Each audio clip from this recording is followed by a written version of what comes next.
दोस्तों, ये वीडियो 2 दिन की कड़ी मेहनत से बनी है।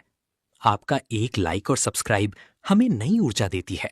बिहार के एक छोटे से गांव माधोपुर में रामू और उसकी पत्नी सरिता रहते थे। गांव बहुत साधारण था। चारों तरफ खेत, कच्ची सड़कें और मिट्टी के छोटे छोटे घर थे।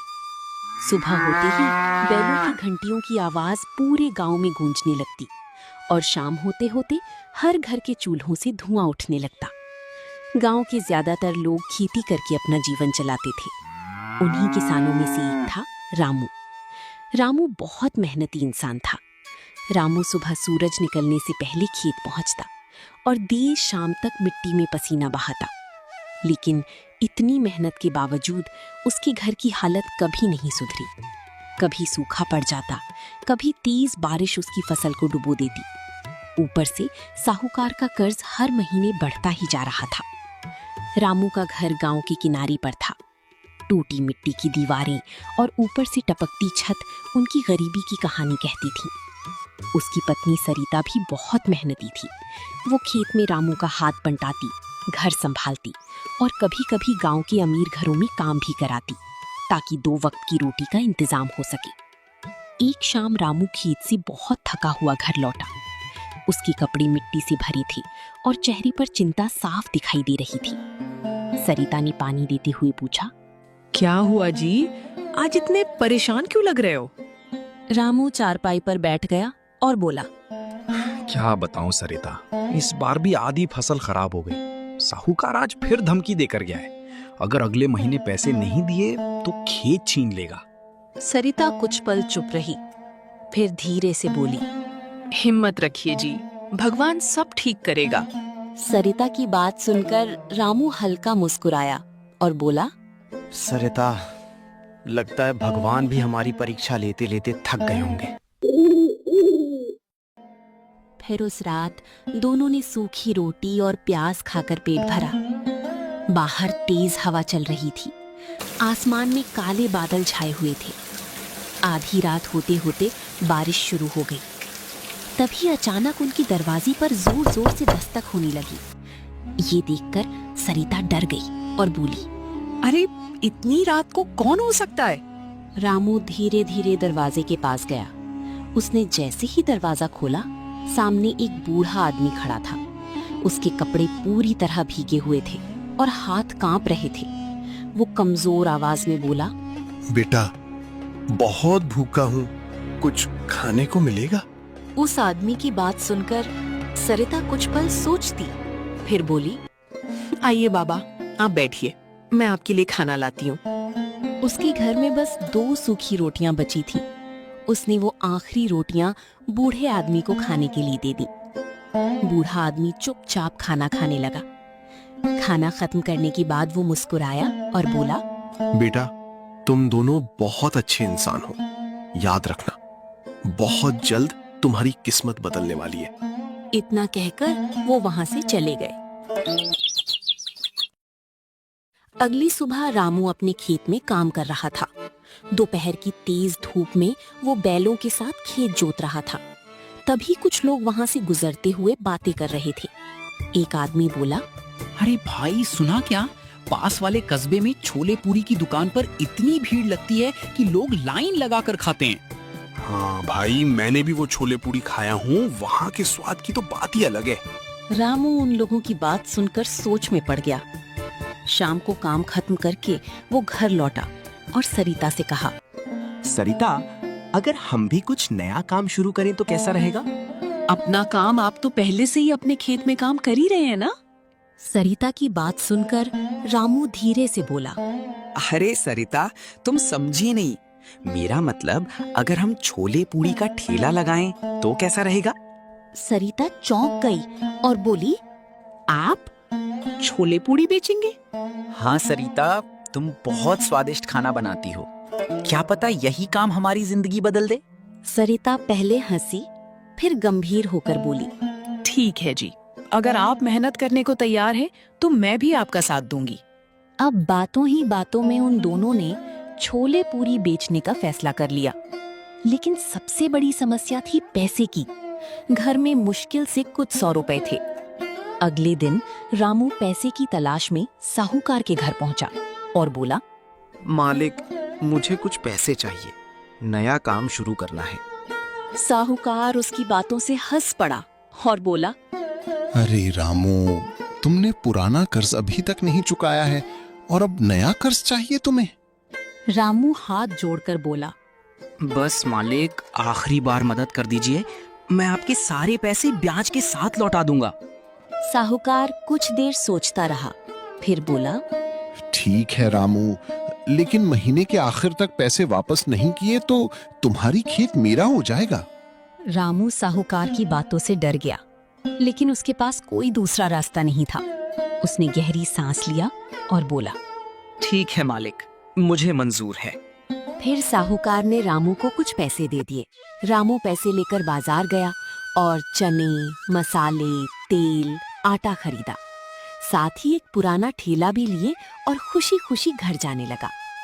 लेकिन उसे नहीं पता था कि आज के बाद उसकी जिंदगी अलग ही मोड़ लेने वाली थी। कुछ ही देर में रामू अपने घर पहुंच गया। घर पहुंचते ही सरिता ने कहा, अरे आप आ गए और सारा सामान याद से लिए है ना, या कुछ भूल गए? नहीं सरिता, मैं याद से सारे सामान ले आया हूँ। ठीक है जी, अब देखते हैं कल क्या होता है। अगली सुबह सरिता जल्दी से उठकर छोले और पूरी बनाई। फिर दोनों गांव के चौक में ठेला लेकर पहुंच गए। रामू बहुत घबराया हुआ था। उसने सरिता से कहा, सरिता, अगर किसी ने हमारा छोले पूरी नहीं खरीदा तो? आप टेंशन क्यों लेते हैं जी, बस ऊपर वाले पे भरोसा रखिए, मेहनत कभी बेकार नहीं जाती। धीरे धीरे उसके छोले पूरी की खुशबू पूरे चौक में फैलने लगी। लोग रुक रुक कर देखने लगे। फिर गांव के मुखिया भी वहां पहुंचे और बोले, अरे रामू, क्या बना रहे हो भाई? खुशबू तो कमाल की आ रही है। मुखिया जी, छोले पूरी बना रहा हूँ। लाओ भाई, एक प्लेट मुझे भी खिलाओ। फिर रामू ने मुखिया जी को एक प्लेट छोले पूरी खाने को दे दिया। मुखिया जी ने पहला निवाला खाया और तुरंत बोले, वाह रामू, इतना स्वादिष्ट छोले पूरी तो मैंने कभी नहीं खाया। बस फिर क्या था, देखते ही देखते ठेले पर भीड़ लग गई। शाम तक में रामू के सारे छोले पूरी बिक गए। रामू की आंखों में खुशी के आंसू थे। सरिता, मैंने खेत में इतनी मेहनत करके भी कभी इतने पैसे एक साथ नहीं कमाए। रामू की बात सुनकर सरिता भी भावुक हो गई। समय बीतता गया और धीरे धीरे रामू का ठेला पूरे गांव में मशहूर हो गया। लोग दूर दूर से रामू के ठेले पे आने लगे। बच्चे स्कूल जाते वक्त वहीं रुक जाते।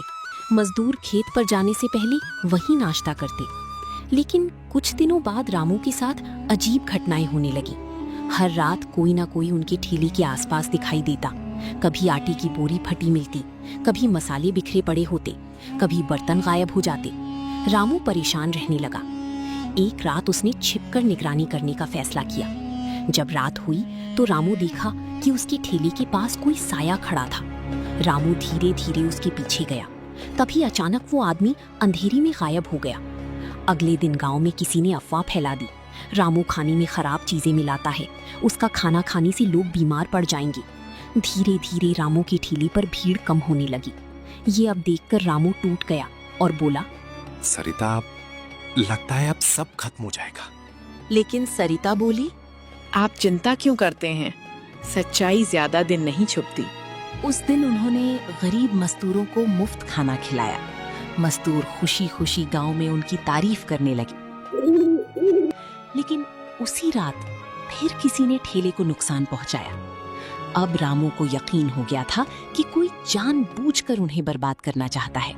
उसने गांव के मुखिया को सारी बात बताई। रामू की बात सुनकर मुखिया जी बोले, रामू, आज रात हम खुद निगरानी करेंगे, देखेंगे कौन है जो तुम्हें बार बार परेशान कर रहा है। उस रात पूरा गांव रामू के ठेले के पास छिपकर बैठ गया और आधी रात को फिर वही साया ठेले के पास आया। जैसे ही उसने मसालों में कुछ मिलाने की कोशिश की, गांव वालों ने उसे पकड़ लिया। वो आदमी था भोला राम, जो गांव में पहले पकौड़ी बेचता था। मुझे माफ कर दो गांव वालों, मैं जलने लगा था। रामू के वजह से मेरे ठेले पर अब कोई नहीं आता था, इसीलिए मैंने ये सब किया। भोला राम की हरकत से गांव वाले बहुत गुस्से में थे, लेकिन रामू ने सबको रोक दिया और बोला, इसे माफ कर दीजिए मुखिया जी, गलती इंसान से ही होती है। रामू की बात सुनकर भोला राम फूट फूट कर रोने लगा। धीरे धीरे दोनों दोस्त बन गए। लेकिन कहानी यहीं खत्म नहीं हुई। एक दिन फिर वही बूढ़ा आदमी रामू के ठेले के पास दिखाई दिया। रामू उसे देखते ही पहचान गया। वो दौड़कर उसके पास पहुंचा और बोला, बाबा, आप कौन हैं? उस रात आपने जो कहा था वो सच हो गया। बूढ़ा आदमी हल्का मुस्कुराया और बोला, मैं बस एक मुसाफिर हूं बेटा, लेकिन याद रखना, इंसान की सबसे बड़ी दौलत उसका दिल होता है। इतना कहकर वो भीड़ में कहीं गायब हो गया। रामू उसे बहुत ढूंढता रहा, लेकिन वो फिर कभी नहीं मिला। कुछ दिनों बाद गांव में भयंकर बारिश हुई। कई घरों में पानी भर गया। लोग भूखे प्यासे हो गए। रामू और सरिता पूरी रात लोगों की मदद करते रहे। उन्होंने अपने ठेले पर खाना बनाकर गांव वालों में बांटा। ये अब देखकर मुखिया जी भावुक होकर बोले, रामू बेटा, आज तुमने इंसानियत निभाई है। अब गांव वालों का प्यार रामू के लिए और भी बढ़ गया। समय बीतता गया। अब रामू ने एक छोटा सा ढाबा खोल लिया। बाहर बड़ा सा बोर्ड लगा था, सरिता स्पेशल छोले पूरी। दूर दूर से लोग वहां आने लगे। एक दिन शहर का बड़ा व्यापारी वहां आया। उसने खाना खाया और बोला, रामू, तुम्हारे हाथों में जादू है। मेरे साथ शहर चलो, मैं तुम्हें बड़ी दुकान दिलाऊंगा। उसकी बात सुनकर रामू मुस्कुराकर बोला, मैं अपना गांव छोड़कर कहीं नहीं जाऊंगा। मेरी पहचान यही मिट्टी है। ये सुनकर गांव वाले गर्व से भर गए। धीरे धीरे रामू ने गांव के बेरोजगार लड़कों को काम देना शुरू किया। अब कई घरों की रोजी रोटी वहां से चलने लगी थी। दोस्तों, जिंदगी में इंसान कितना भी गरीब क्यों ना हो, अगर वो मेहनत, ईमानदारी और इंसानियत नहीं छोड़ता, तो किस्मत एक दिन जरूर बदलती है।